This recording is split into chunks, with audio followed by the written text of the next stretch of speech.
I used to think getting old just meant slowing down. A little stiffness in the knees, a little less energy in the morning. Nothing unusual for a man of 68. At least, that's what I told myself. It started one winter morning. I was walking up the stairs with a basket of laundry, and halfway up, I had to stop. My chest felt tight, like someone had wrapped a belt around it. I leaned against the wall, gasping for air. It took me almost a full minute to catch my breath. Linda, my wife, called from the kitchen. "George, are you okay?" I forced a smile and said, "Yeah, just getting old, that's all." She didn't believe me, but I laughed it off anyway. That became my excuse for everything. The shortness of breath, the fatigue, even the times I woke up in the middle of the night, gasping like I'd been underwater too long. I'd sit on the edge of the bed, waiting for the air to come back. And when it finally did, I'd whisper to myself, "You're fine, George, just tired." But deep down, I knew something wasn't right. I couldn't mow the lawn without stopping every few minutes. Walking to the mailbox felt like climbing a mountain. Even talking for too long left me winded. I started avoiding things I loved: gardening, fishing, even dancing with Linda in the living room. I told her I was just slowing down with age. But the truth was, I was scared. Then came the morning that changed everything. It was cold, quiet, the kind of morning where you can hear your own breath in the air. I was shoveling snow from the driveway when suddenly my chest tightened again. Only this time, the pain spread up to my neck and down my left arm. I dropped the shovel. The world started spinning. I couldn't breathe, no matter how hard I tried. Linda came running out, shouting my name, but her voice sounded far away, muffled, like I was underwater again. And in that moment, I remember thinking, so this is how it ends. When I opened my eyes, I was in the back of an ambulance. The siren was loud, but all I could focus on was the oxygen mask over my face and the paramedic shouting, "Stay with us, sir! Keep breathing!" I tried to ask what was happening, but the words wouldn't come. My chest felt heavy, my arms numb, and a single thought echoed through my mind. Maybe it wasn't just old age after all. That's the last thing I remember before everything faded into white. When I opened my eyes, the world was a blur of white lights and soft beeping sounds. It took me a few seconds to realize where I was. A hospital room. The air smelled like antiseptic and worry. Linda was sitting beside me, her eyes red from crying, but her hand warm in mine.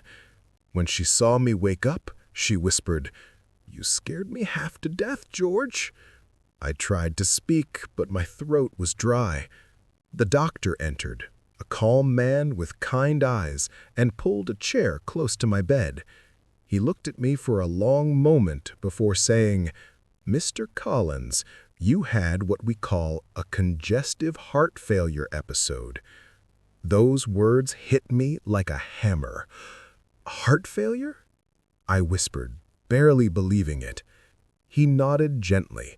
"It means your heart isn't pumping blood as strongly as it should. It's not a heart attack, but it's a warning sign. Your heart is struggling to keep up." I felt my chest tighten again, but this time from fear, not pain. All those nights I thought I was just tired. All those moments I brushed off the breathlessness. They were my heart trying to tell me something. Dr. Patel pulled up the monitor by my bedside and pointed at the screen. "See this, George? Your oxygen levels drop while you sleep. You stop breathing for several seconds at a time." I frowned.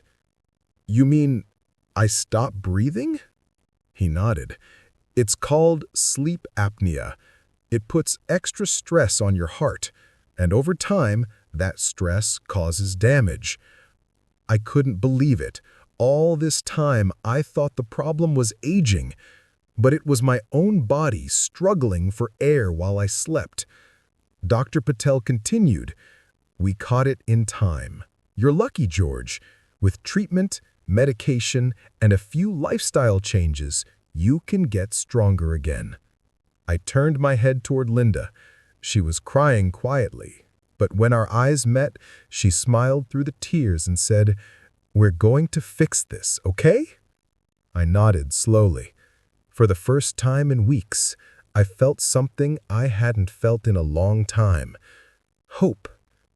The doctor placed a gentle hand on my shoulder. "George, your heart was never weak. It was just tired of working overtime. Let's help it rest." As he walked out of the room, I stared at the heart monitor beside me, that steady, rhythmic beeping, and whispered to myself, "I'm still here. And maybe, just maybe, it's not too late to change." The next morning, I woke up to the steady hum of machines and the soft light slipping through the hospital blinds. For the first time in a while, I could breathe without struggling. It felt strange, like my lungs had finally remembered how to work again.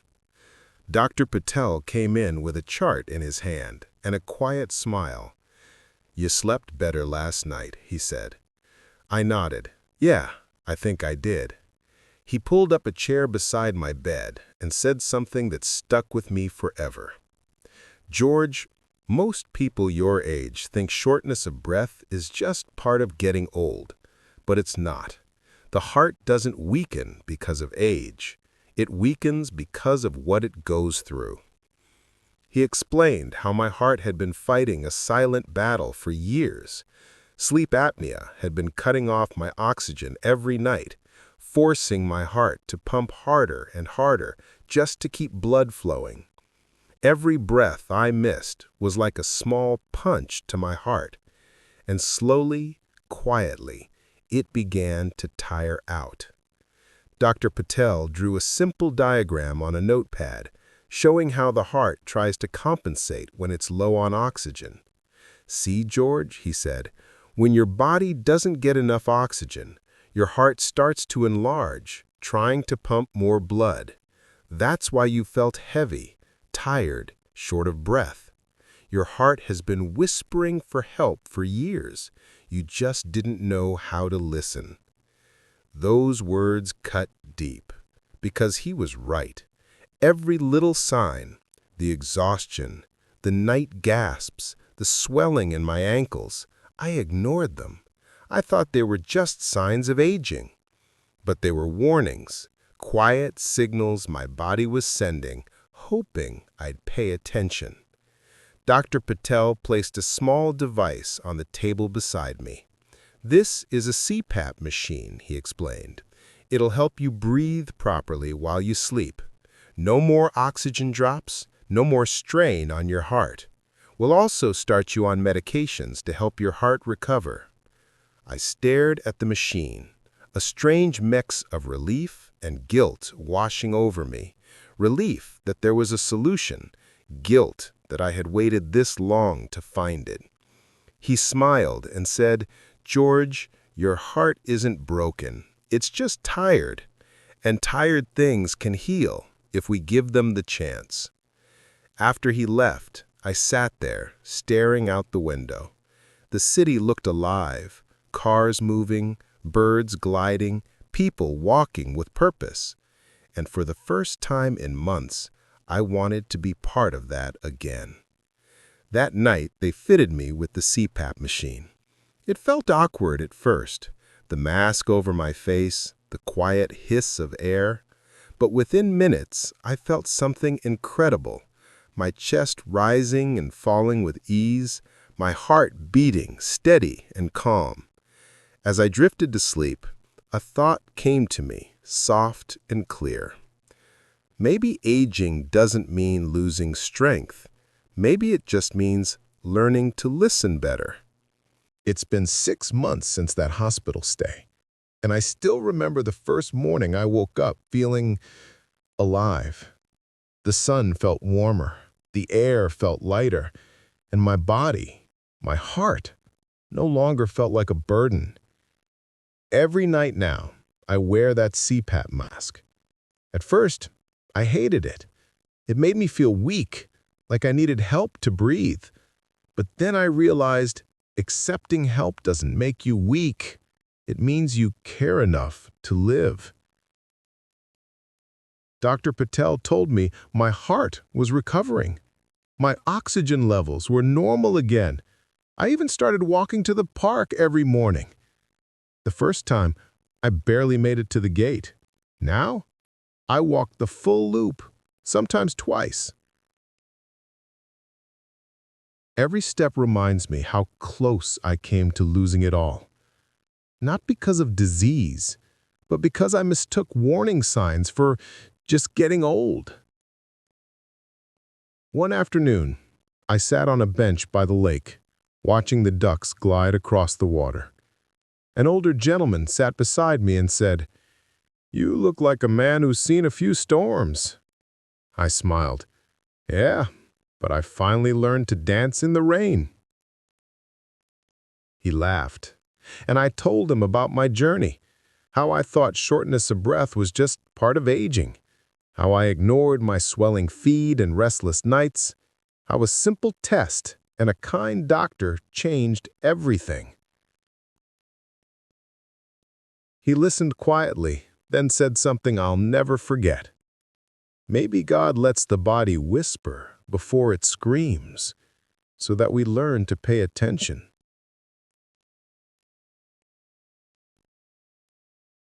That night, I came home and sat by my window with a cup of tea. The stars looked brighter, or maybe I was just noticing them again. I thought about all the people my age who might be feeling tired, breathless, weak, and thinking it's just age. So if you're listening to this, and you're over 60, and you feel something isn't right, don't wait. Don't shrug it off. Your body is smarter than you think. It's trying to protect you. You just have to listen. Because growing older isn't about losing time. It's about learning the value of every single heartbeat you still have. I don't fear aging anymore. I respect it. Because age doesn't steal your strength. It gives you the wisdom to protect it. And now, every time I take a deep, full breath, I smile. Because I finally understand what my heart was trying to say all along. Thank you for listening. This is George. And this was the moment I stopped surviving and started living again.